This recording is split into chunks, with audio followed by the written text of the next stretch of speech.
पूरी धरती का 71% पानी और 29% स्थल भाग है और इतने में ही हम इंसान बस्ती बसाकर अपनी जिंदगी गुजार रहे हैं। हमारा समंदर इतना विशाल है जिसके आगे हमारी कल्पना भी हार जाती है। इन विशालाकाय समंदर के नीचे हजारों रहस्यमय जगहें और चीजें हैं जिनके बारे में जानना किसी के लिए भी नामुमकिन है। इन्हीं सब रहस्यों में से एक कहानी है टाइटैनिक की। इस जहाज के डूबने के 73 सालों तक किसी को ये पता नहीं चल पाया कि ये जहाज कहाँ डूबा था और किस अवस्था में मौजूद है। 15 अप्रैल 1912 को ये अनोखा जहाज डूबा था।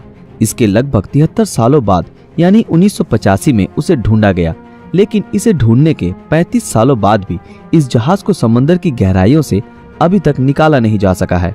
आज की हमारी इस वीडियो में हम टाइटैनिक जहाज कैसे और क्यों डूबा था इसके बारे में बात नहीं करेंगे, बल्कि ये जहाज आज भी समंदर की गहराइयों से निकाला क्यों नहीं गया इस विषय पर बात करेंगे।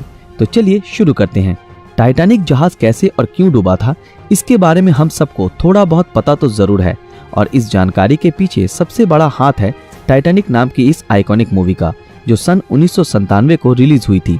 सन 1912 को टाइटैनिक डूबने के बाद करीब 73 सालों तक वैज्ञानिकों ने इसे ढूंढने की जी तोड़ कोशिश की और कई सारे मिशन भी इसकी तलाश में किए गए, लेकिन किसी को भी कोई सफलता हासिल नहीं हुई।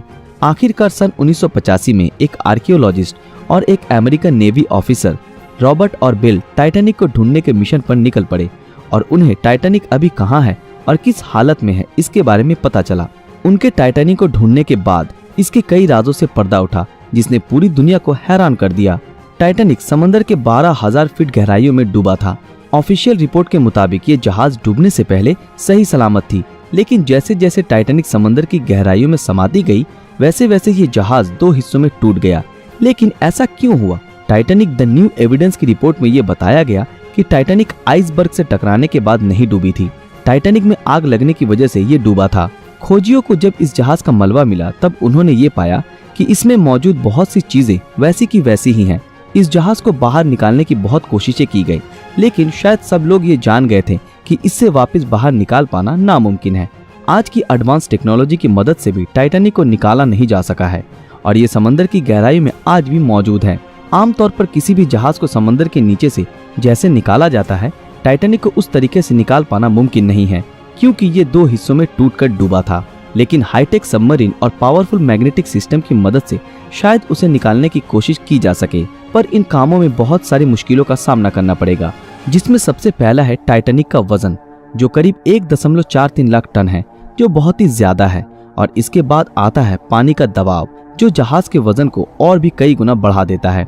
टाइटैनिक जिस जगह डूबी थी उस जगह की गहराई बहुत ज्यादा है और उस जगह से मात्र 1 स्क्वायर फीट की किसी भी चीज को सतह तक लाने के लिए करीब 392 किलो न्यूटन फोर्स की जरूरत पड़ेगी। लेकिन वैज्ञानिक आज तक इतनी पावरफुल मैग्नेट या सबमरीन बना नहीं पाए हैं जो इतनी आसानी से इतने गहराई से टाइटैनिक को बाहर निकाल सके। शुरुआत में वैज्ञानिकों के पास टाइटैनिक को बाहर निकालने का कोई प्लान नहीं था, इसलिए उन्होंने कई मजेदार तरीके ट्राई किए टाइटैनिक को बाहर निकालने के लिए, जिसमें सबसे पहला पिंग पोंग बॉल की मदद से टाइटैनिक को रिकवर करने का प्लान सोचा। जी हाँ दोस्तों, आपने बिल्कुल सही सुना, पिंग पोंग बॉल। वैज्ञानिकों ने यह तरकीब लगाई कि वो डूबे टाइटैनिक जहाज में पिंग पोंग बॉल भर देंगे ताकि ये बॉल ऊपर की तरफ दबाव डाले और ऐसे करके सबमरीन या फिर बड़े मैग्नेट की मदद से जहाज को बाहर निकालना मुमकिन हो। लेकिन तब वैज्ञानिकों के दिमाग में ये बात नहीं आई कि ये पिंग पोंग बॉल समंदर की गहराइयों तक जाते ही पानी के दबाव से फट जाएंगे।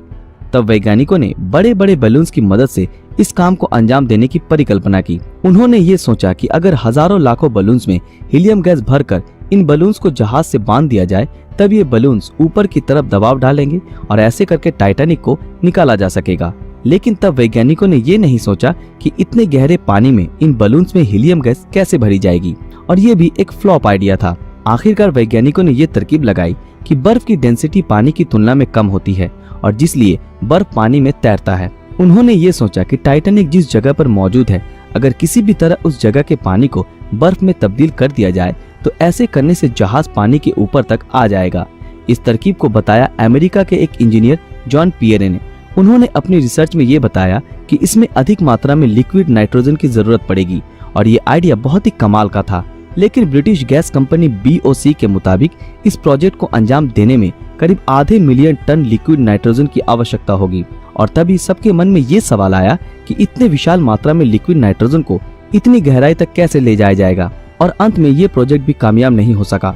इसके बाद एक शिप बिल्डिंग कंपनी ने टाइटैनिक को निकालने का एक आइडिया दिया। उनके मुताबिक सबसे पहले टाइटैनिक पे जमे शैवाल को और गंदगी को साफ करना पड़ेगा और इसके लिए एक पावरफुल वैक्यूम क्लीनर जैसी मशीन की जरूरत होगी। इसके बाद एक मजबूत लोहे की मोटी तार से टाइटैनिक को इस बोट से जोड़ देना पड़ेगा और बाकी का काम ये मशीन ही कर देगा। और एक ऐसी सबमरीन का जुगाड़ करना पड़ेगा जिसका टैंक गैस से फुल हो। सिर्फ इतना ही नहीं, इस प्रोजेक्ट के लिए भारी मात्रा में बिजली की आवश्यकता होगी। रिसर्चरों के मुताबिक इस प्रोजेक्ट को अंजाम देने के लिए 20 मिलियन किलोवाट बिजली की जरूरत होगी और इस बिजली की उत्पादन के लिए एक पावर प्लांट की भी जरूरत है। लेकिन समस्या ये थी कि समंदर की इस गहराई में पावर प्लांट कैसे बनाया जाए। वैज्ञानिकों ने फ्लोटिंग पावर प्लांट बनाने के बारे में भी सोचा, पर इतनी गहराई में इलेक्ट्रिक वायर टिक नहीं पाएगी। पानी के अधिक दबाव से ये वायर फट जाएगी। कैसे भी करके अगर इस प्रोजेक्ट को अंजाम दे भी दिया गया तो फिर भी ये प्रोजेक्ट काफी महंगी साबित होगी। इसलिए इस प्रोजेक्ट को तुरंत बंद कर दिया गया। बहुत सी बड़ी बड़ी कंपनियों ने इस प्रोजेक्ट को अंजाम देना चाहा, पर इसमें इतना खर्च है कि इसके बारे में नहीं सोचना ही बेहतर है, क्योंकि टाइटैनिक को बाहर निकालने में जितना खर्च है उस पैसे की रिकवरी करना नामुमकिन के बराबर है। इसी कारणवश इस प्रोजेक्ट को कोई भी अंजाम नहीं देना चाहता।